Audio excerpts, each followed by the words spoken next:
everyone, and welcome to the channel. My name is Ash, and I am here with a review for Neptunia X Senran Kagura Ninja Wars on Nintendo Switch.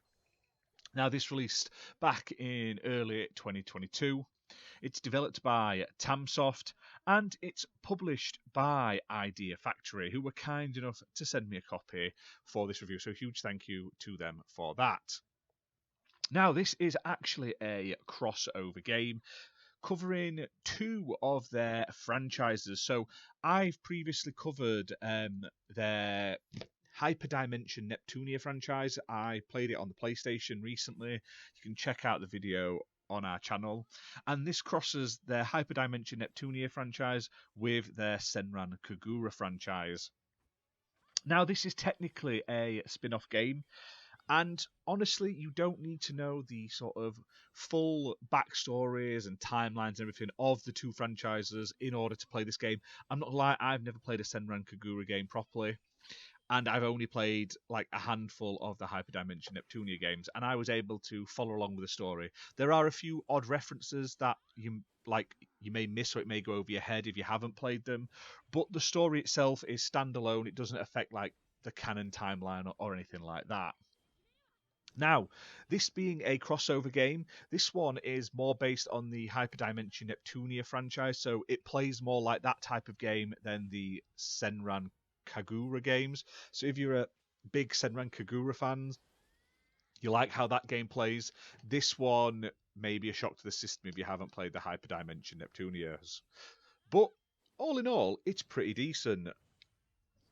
Now, this game came out on the PS4, Nintendo Switch, and PC on Steam. I've been playing it on my Switch, mainly playing it handheld as well. I do like the ability to play games on the go. It is really, really fun. And in this game, it sees four of the main characters from each of the franchises join up with two brand new characters for a brand new story.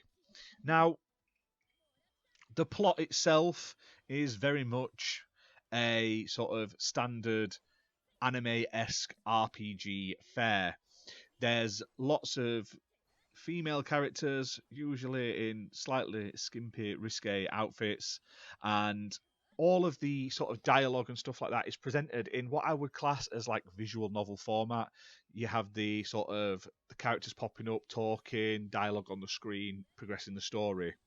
Now, I thought that looked really good. They've done a great job with the like UI and the presentation and the sort of the dialogue graphics. It's all voiced in Japanese, but it's all been translated into English, and I didn't really find any translation errors or anything like that. I also like how all the mouths and everything move on the characters. I just feel like they've put a lot of effort into it, and it shows for that, basically. Like it's done a good job. Now, outside of these like story-based sections, there are a couple of like anime-inspired like intro videos and music videos that you'll get while you're playing the game, which I thought looked really cool. And then you'll jump into the main sort of bread and butter of the game, where it's combat. And in this mode, you'll basically create a team of two of the characters, and you'll start off with only a couple, but as you progress through the story, you'll slowly but surely add each one, and then you'll end up with like all 10. You pick two of them, and you basically fight through a variety of levels, defeating tons of enemies, basically working your way through small maps to like bosses, and then that progresses the story along. Now, the enemies are quite unique. I like the variety in their styles and their looks and stuff like that. The gameplay itself is all about being on the attack, but also being defensive at the same time, dodging attacks, like blocking right at the right time, but then also like blitzing your enemies with tons and tons of like special abilities and combos. And you can also switch between your two characters on the fly, but at the press of a button, even mid combo, so you can be chopping one and then switch to another one. And when they're not active, they slowly heal up and stuff like that. So if you've took a bit of damage on one character, switch them out and you're good to go. Now, there's also special moves and like ultimate attacks as well, which you will get to use, as well as a limited amount of ranged attacks instead of melee. You throw like ninja stars and stuff like that, and they slowly replenish over time. The maps themselves, they're all varied. Like you start off in a nice little wood and then you end up in like a little village and stuff like that. They're just very open and empty, unfortunately. And that's obviously just so to like accommodate the combat. It's like when you play like anime fighting games and they've got those big open like environments to fight in, but then they've stretched it out over the entire map basically, so you could technically fight all the way through it. Now you can also lock on to your enemies and stuff like that. There's also like items you can grab to like level up your characters. You get XP, which levels up your stats and everything like that. There's healing items. There's items that give you perks and bonuses and all that sort of stuff. Everything you'd come to know and love from like JRPG style games. Now, outside of the missions and stuff, there's a store and there's also like a place where you talk to the characters to learn more about them and sort of find things to do. Gameplay wise, the story will take you about 15 or so hours just to play through the whole story. Once you've done that, there are also side quests you can do and some post game stuff, which could easily add another sort of 10-15 hours to your game time, depending on how in depth you want to go. And yeah, I thought this was pretty cool. It's not going to be for everyone. There is also like a meditation mini game as well, which I thought was cool. It's like breaks up the content a bit, so you're not just talking and fighting. Gives you a little thing like to do. I thought that was cool. There's also a load of other little bits and bobs. Like I say, it feels very much like a nice RPG with like the MacGuffins you'd expect from them, like the leveling up and the items and being able to sort out your team and everything like that and decide who you want on it and switch between them and stuff. Honestly, it's more of like a celebration of the two games over like a must-have game.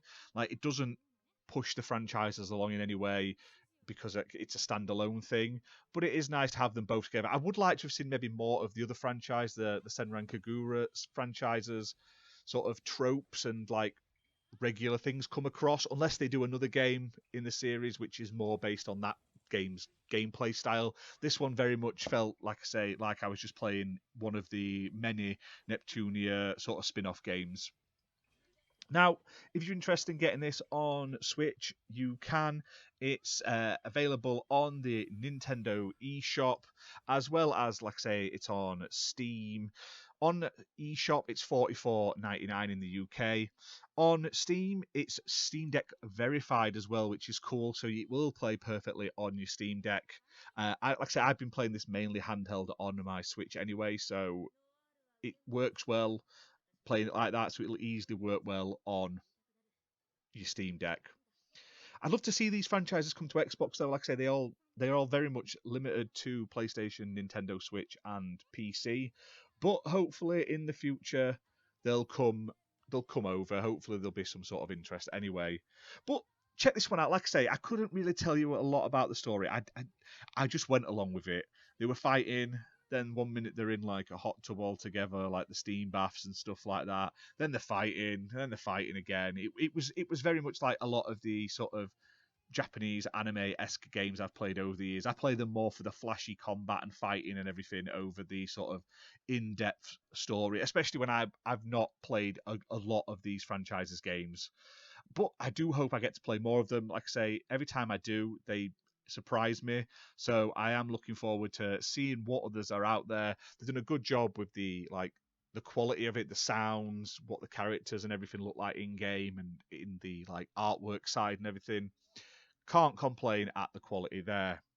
But anyway, guys, hit that like button, hit subscribe, and we'll see you soon for more gaming content. Bye for now.